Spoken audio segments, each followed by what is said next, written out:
Center circle is the best position in the game. Let me prove it to you.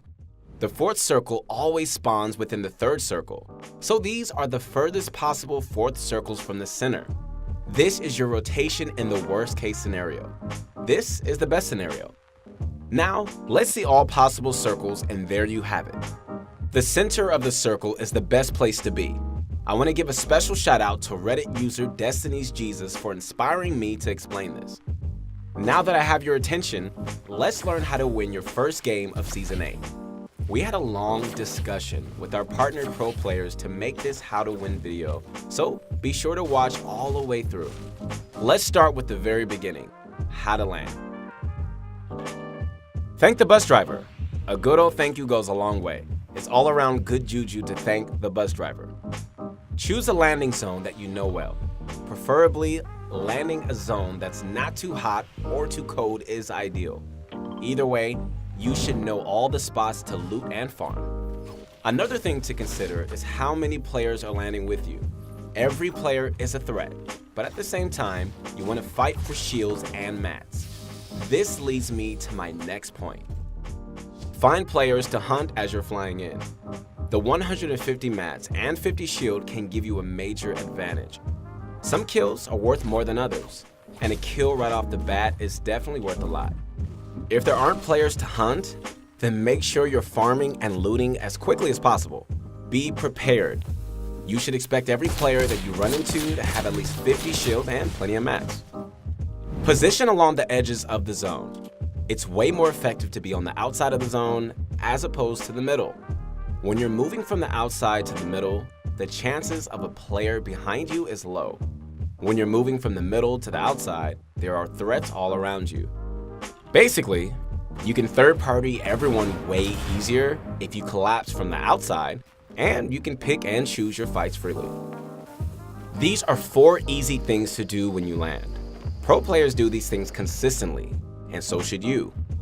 Here they are again. Memorize them, embrace them. These tips are your friends. Let's move on to the early game, where it's a bit more complex.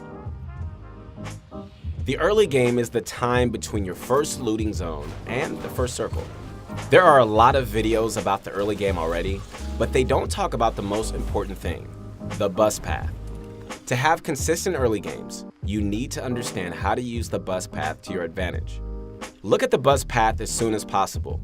You should be able to guess where players will be. You can bet that more than half of the lobby is going to jump within the first quarter of the path. If we place a circle in the middle of the map and have the bus go through like this, then we can assume that there will be more players on the south side of the map. We can go a step further and say that the southwest part will have even more players because there are more looting zones on that side. This means that the safest place is the northeast corner because it's the furthest away. This is exactly how pro players map out where everyone will be. You can also make smart rotations with this info. You can plan your route into the first circle by running through possibly unlooted zones. Keep in mind that you might find a fight or two because there is usually at least 1 player per looting zone. If you do get into a fight, then it's likely a 1v1, and you should always be confident in 1v1s. If the circle spawns on top of you, then you can make your way to the edge that will have less players. You might get caught in the rotation, so always be aware of your surroundings. It might seem like all I've been doing is teaching you how to avoid players, but that's not what I'm trying to do. I'm teaching you how to path like a pro and set yourself up for a great mid-game. You might not have used the bus path in the past, but start today. Your early games will become way more consistent, and you'll be 1 step closer to winning your first game. Let's consider the mid-game as the second and third circle. This is a really confusing part of the game, and I know a lot of players struggle here. That's why I don't want to overwhelm you. So here's a simple to-do list that will carry you to the end game. Make sure your loadout is complete and your mat count is healthy. You should already be taking smart routes based on what you know about the bus path. If you aren't comfortable taking a fight, then you should still have plenty of time to find loot and farm. Don't run headfirst into a third party. Third partying is different in the mid-game because it's really easy for players to join in. That's why you need to pick your fights. Do this by asking yourself one question. Can I join and end this fight quickly? You can measure how long a fight will take based on how much you have to build. If you have to build 50 meters into the sky, chances are you aren't ending that fight anytime soon. If the players are on ground level, then you can swoop in for the cleanup. Players that don't consider this simple question will lose time and time again in the mid-game. I really encourage you to take this simple approach. It's as close to a cheat code as you can find. End every fight quickly. Everyone is roaming around the map in the mid-game, so when they see a skyscraper, they're going to head on over. This is where all your hard work pays off. Use all of your fancy building and editing skills to quickly destroy your opponent. If you aren't confident in your building skills, then watch the analysis videos on this channel, or better yet, visit Pro Guides and check out our courses. The last thing to do is to set up for the endgame. This is really situational, but using the terrain of the map is something you can do every game. Remember what I told you in the beginning of the video? You can guess where the fourth circle will be, so find natural high ground in that area. If you can't rotate to the natural high ground, don't worry about it. Make a 1x1 in a safe spot or hide in a box. In this case, your goal is to wait for the fifth circle when it begins to move. Now, just a reminder, you can use this cone trick to scout. All you have to do is open the edit menu and you can look all around. The most common mid-game mistake is roaming around like a headless chicken. Make every step have a purpose, whether it's to find a fight, scavenge for loot, or farm mats. Also, don't forget to ask yourself the simple third-party question and most importantly, position yourself for the endgame. If you follow this to-do list, you'll punch a ticket into the endgame more often than not.